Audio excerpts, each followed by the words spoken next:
This is the story of someone who fucked around and found out. Look at my poor finger.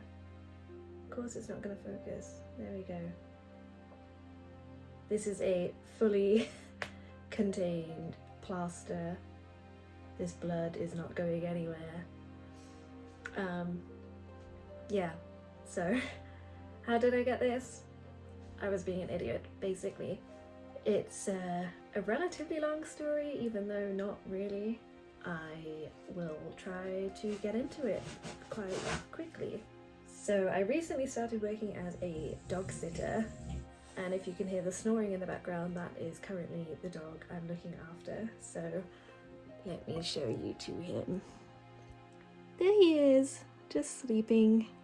Not quite sleeping soundly, but sleeping, you know, well. Anyway, so I've met this dog before. I did a weekend sitting for him a couple of weeks ago. Yesterday, I arrived at this lovely house to sit for this lovely dog.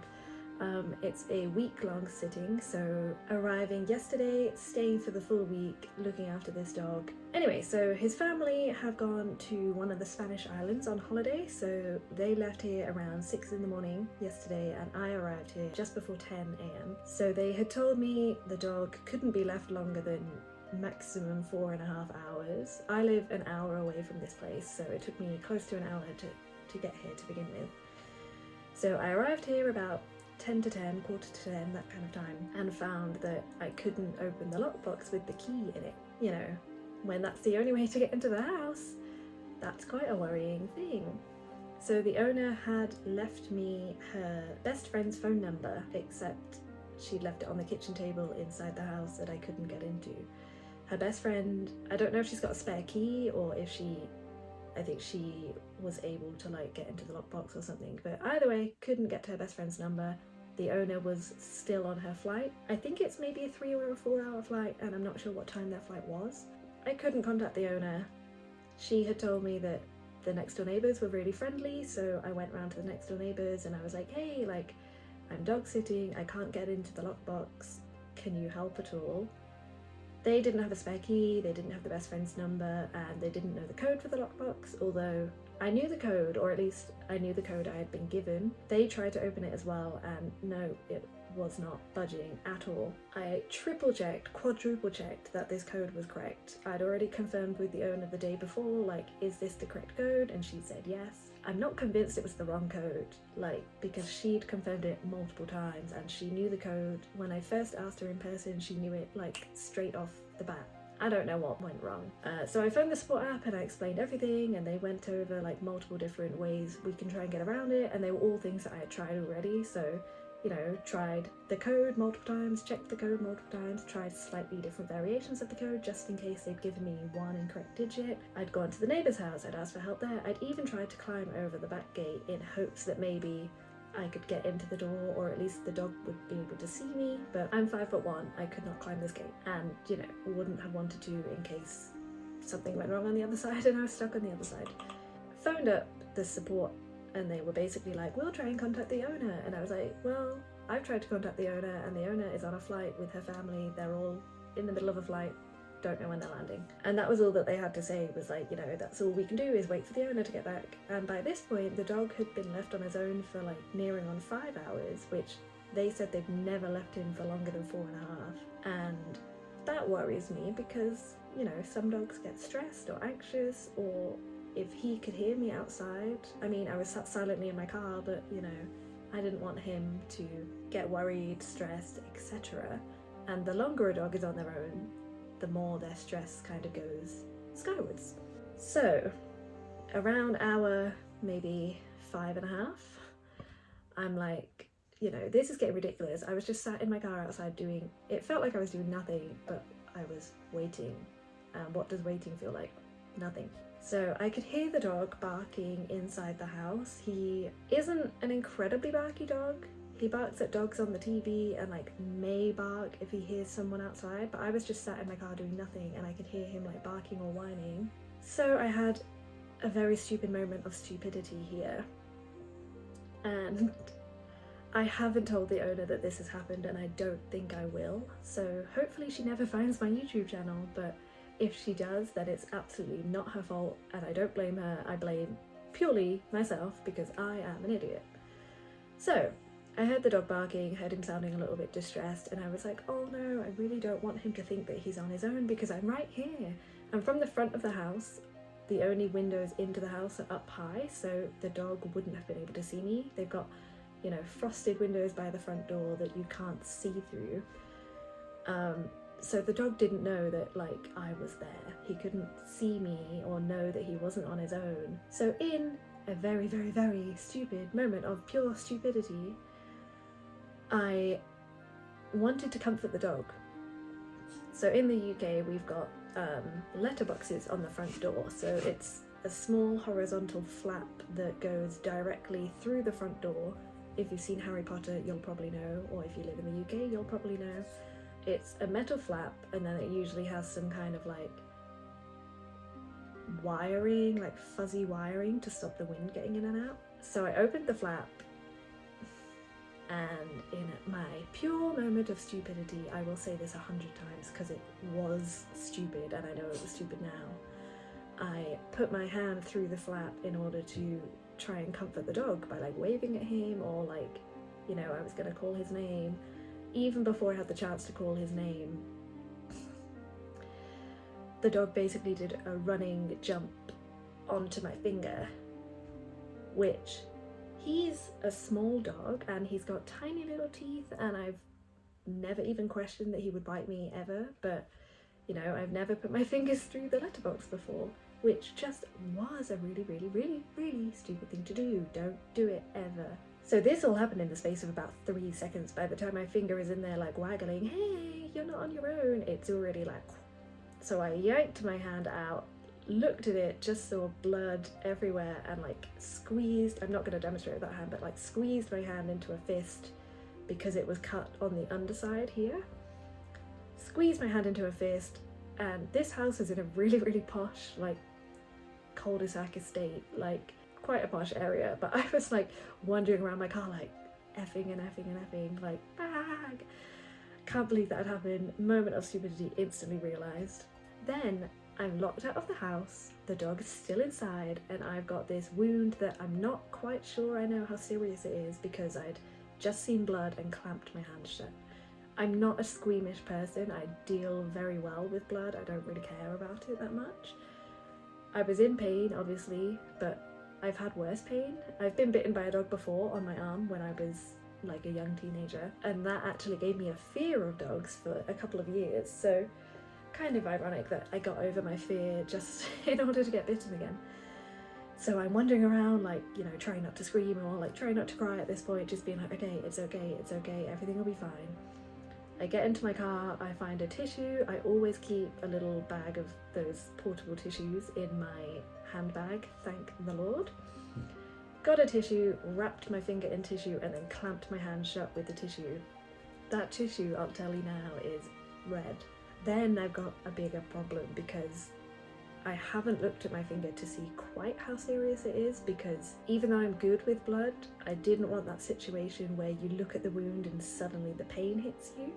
So I was like, oh, I don't know what to do. Didn't want to open my hand because what could I do if it was really bad? Nothing.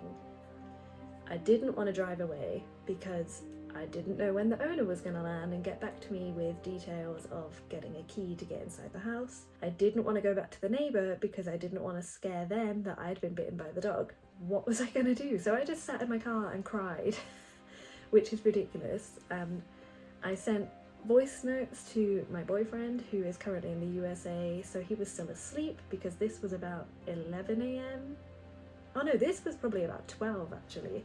So I got to the house about 10 a.m. just before, and the dog bite happened around 12, so I'd been there for 2 hours. Yeah, leaving crying voice notes to my boyfriend and my friends, and phoning my mum, who was obviously busy and couldn't answer the phone, phoning her, leaving her voice notes.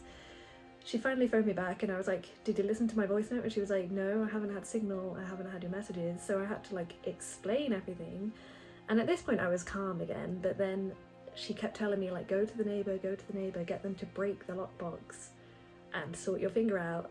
And I was more just like, I used to suffer from really bad anxiety, and sometimes I still do very much suffer from anxiety. I was just anxious about like disturbing the neighbours again, and like I didn't want them to think, even though I was an idiot, I didn't want them to think I was an idiot about getting bitten. So I'm on the phone to my mom and I was like, no, I don't want to go to the neighbours, I don't know what to do, I'm just gonna wait, but I don't want to leave the dog, and blah blah blah, like what if I need stitches, and blah blah blah.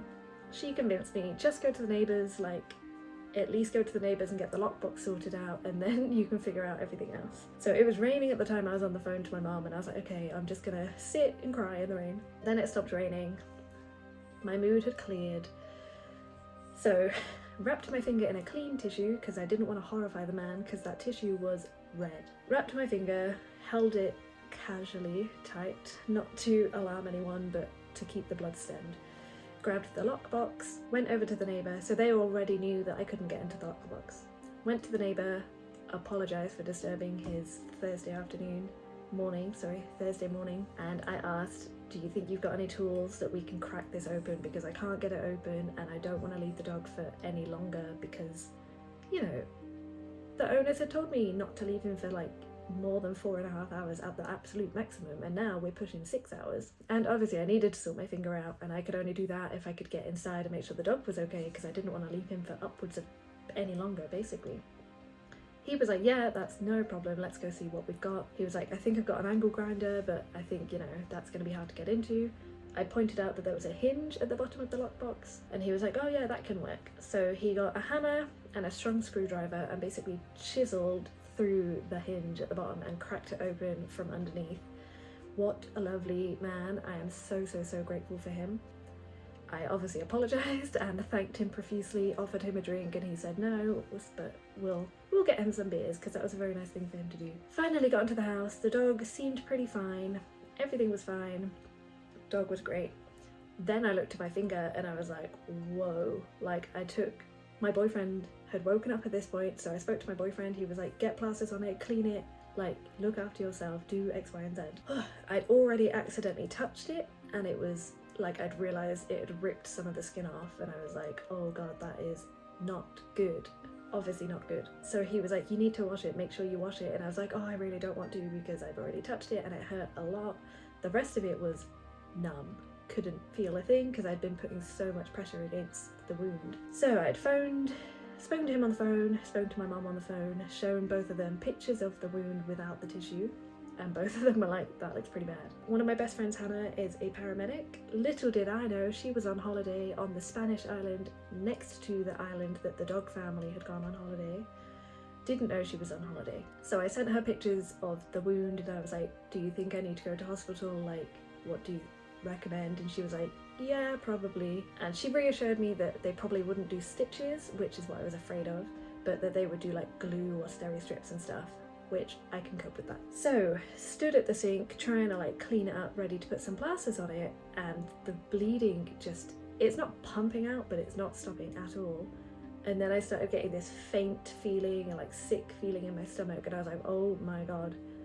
So I had to sit down, and I went to sit down, and bless Hannah, she found multiple hospitals or urgent care walk-ins within the area that I'm staying. She lives like 4 hours away and she's on holiday near Spain. So yeah, she found me some addresses for not A&E but urgent cares, which I'm so grateful for that, because by the time I got to the urgent care I was only waiting there for like literally 5 minutes, which if I went to A&E I could have been there for upwards of 4 hours or something. So I stayed with the dog for about an hour, finally wrapped my finger, although I couldn't find any plasters big enough, so ended up using 3 plasters, one of which was a Captain America one to help me feel better about my life. Then made sure the dog was okay, and then sadly had to leave him to go to the urgent care. Luckily I could drive, that wasn't a problem, thank god. I don't know what I would have done if it had impaired my driving, because I'm an hour away from where I live. I don't know anyone who lives over here. So I got to the urgent care, of course there's nowhere to park. I asked, like, there was a parking attendant or some guy who was there who was, you know, oh, if it's full, it's full. And I was like, okay, so where can I park? He was like, I don't know, one of the other car parks. And I was like, that's really helpful, thank you. Like, he's just like, oh, car park 1 or car park 2. And I'm like, and where are they?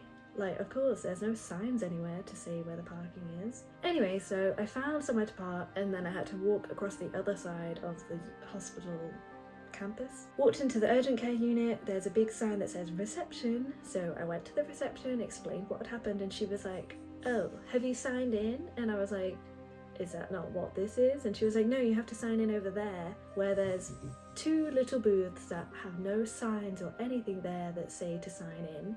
How is a person supposed to know that without having done it before? God knows. So after my 2 sarcastic answers of the day, I went to sign in, told them what had happened, and then they sent me back to the reception where I sign in again with the nurse. Good system. The waiting area then still got COVID measures, so it's just big glass booths that you just sit in and roast inside of. And there were signs everywhere saying like senior nurse area only, which I didn't know if that meant senior nurses or nurses for seniors, but it wasn't until I sat down and looked around me and I realised everyone was old that it probably meant nurses for senior people. But I get really bad anxiety, and when my anxiety gets bad, I block out information. I can't see things, don't see like my surroundings. I'll just like tunnel vision to the first place. So anyway, I sat down in the waiting area, and then I was like, oh god, it's going to be a long time, because it wasn't that busy considering it wasn't a very big place, but there were quite a lot of people there. And then lo and behold, literally like after sitting down for probably less than 5 minutes, they called my name and I got looked at. The nurse was really, really nice and friendly and like lighthearted and stuff, which is good. Yeah, he looked at my finger. He basically was like, yeah, we don't typically close up dog wounds, because if there is an infection it needs to get out, and if we close it up then it keeps it in. So he said about using a steri-strip and giving me a tetanus booster and some antibiotics. He got that confirmed by a more senior nurse or doctor, someone. So that's what we did. Everything was fine. He was great. My finger is still... So this plaster is the one that the nurse put on, and luckily it's super like watertight. So it's got one singular steri-strip down there, because it's got 2 cuts, like one little tiny cut at the top and then one big cut with a big flap of skin at the bottom. So the steri-strip mostly holds the flap of skin down, and I think the other one didn't have the steri-strip over it. But he put the plaster on, which I'm thankful for, because this is how much blood has appeared since having the plaster put on. So I didn't get to hospital until about 2 hours after I had done it. So it's still been bleeding overnight. And he basically said to keep this on for a few days. So I'm just gonna look like this until probably Sunday or something. The annoying thing is I might be photographing an event tomorrow, and this is my shutter finger for my camera, so we're gonna have to adapt. So anyway, that is the story of what I did to my finger, and I'm gonna put some gruesome photos at the end, so if you don't like blood then sign out now, and if you want to see what the wound looked like, go on for a few more seconds. PSA to everyone, do not put your fingers through a mailbox, even for tiny cute French bulldogs. They will rip you apart. Goodbye.